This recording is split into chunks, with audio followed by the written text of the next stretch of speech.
বন্দে মাতরম ভারতীয় স্বাধীনতা সংগ্রামের সময় দেশপ্রেমিকদের জন্য সবচেয়ে অনুপ্রেরণামূলক গান। স্বাধীনতা আন্দোলনের সময় এটি কেবল দেশের প্রতিটি কোণে স্বাধীনতার চেতনা জাগ্রত করেনি, বরং এটি এখনও প্রতিটি ভারতীয়ের হৃদয়ে একটি বিশেষ স্থান অধিকার করে আছে। এই গানটি ভারতীয় স্বাধীনতা সংগ্রামের সময় গুরুত্বপূর্ণ ভূমিকা পালন করেছিল এবং দেশপ্রেমের প্রতীক হয়ে উঠেছিল। বন্দে মাতরমের ইতিহাস ভারতের স্বাধীনতা আন্দোলনের ইতিহাসের সাথে গভীরভাবে জড়িত। দেখুন একটি প্রতিবেদন। वन्दे मातरम् वन्दे मातरम्। বন্দে মাতরম এমন একটি রচনা যা ভারতের স্বাধীনতা সংগ্রামের স্লোগান হয়ে ওঠে। স্বাধীনতা প্রেমীদের এক নতুন দিক নির্দেশনা, নতুন অনুপ্রেরণা, নতুন সংকল্প এবং একটি নতুন পথ প্রদান করে। বঙ্কিমচন্দ্র চট্টোপাধ্যায় ছিলেন বন্দে মাতরমের রচয়িতা।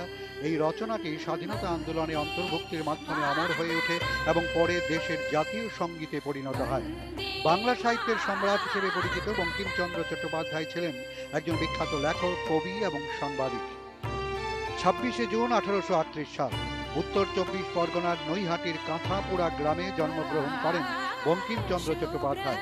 তিনি ছিলেন একজন মহান বাঙালি সাহিত্যিক, যিনি ভারতীয় জাতীয়তাবাদের প্রথম দিকের প্রবক্তাদের একজন ছিলেন। তার রচনা স্বাধীনতা সংগ্রামকে অনুপ্রাণিত করেছিল। আনন্দমঠ উপন্যাসটি 1970 থেকে 1820 সালের মধ্যে সংঘটিত সন্ন্যাসী বিদ্রোহ দ্বারা অনুপ্রাণিত। এই উপন্যাসটির বন্দে মাতরম গানটি জাতীয় সঙ্গীতে পরিণত হয়েছিল এবং স্বাধীনতা সংগ্রামীদের প্রচুর উৎসাহের সাথে অনুপ্রাণিত করেছিল।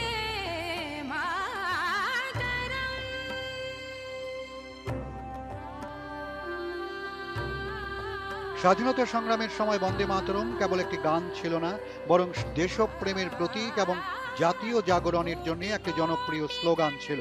স্বাধীনতা আন্দোলনের সময় এটি দেশপ্রেমিক এবং মুক্তিযোদ্ধাদের জন্য একটি অঙ্গীকার ছিল, তবে এটি স্বাধীনতার জন্য লড়াই করা তরুণদের ঠোঁটে একটি অপরিহার্য প্রতিধ্বনিও ছিল। 1905 সালে যখন ব্রিটিশ সরকার বাংলা ভাগ করার সিদ্ধান্ত নেয়, এই ব্রিটিশ সিদ্ধান্তের বিরুদ্ধে শুরু হওয়া স্বদেশী আন্দোলনের সময় বন্দে মাতরম সবচেয়ে গুরুত্বপূর্ণ স্লোগান হয়ে ওঠে। 1905 সালের বঙ্গভঙ্গের প্রতিবাদে উত্থিত স্বদেশী আন্দোলনের পথ প্রদর্শক নীতি হয়ে ওঠে বন্দে মাতরম। এই গানটি স্বরাজ, স্বশাসন এবং স্বনির্ভরতার চেতনার জন্ম দেয়, যা আজও 150 বছরেও যেমনটি তখন ছিল ততটাই প্রাসঙ্গিক। বিংশ শতাব্দীর গোড়ার দিকে বন্দে মাতরম ব্রিটিশ অর্থনৈতিক নীতির বিরুদ্ধে প্রতিবাদের প্রতীক হয়ে ওঠে। অরবিন্দ ঘোষ, লালা লাজপত রায় এবং বাল গঙ্গাধর তিলকের মতো নেতারা বন্দে মাতরমকে জাতীয় স্লোগান হিসেবে ব্যবহার করার আহ্বান জানিয়েছিলেন।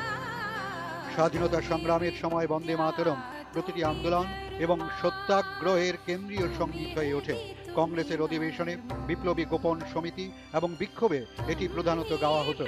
এর শক্তি এতটাই প্রবল ছিল যে ব্রিটিশ সরকার এর আবেগময় এবং শক্তিশালী প্রভাবের ভয়ে দমন করার চেষ্টা করেছিল। কিন্তু ব্রিটিশদের সমস্ত প্রচেষ্টা সত্ত্বেও বন্দে মাতরম কেবল স্বাধীনতার সংগ্রামে স্বদেশীর চেতনা জাগ্রত করেনি, বরং সমগ্র জাতিকে ঐক্যবদ্ধ করেছিল। দূরদর্শন সংবাদ, আগরতলা।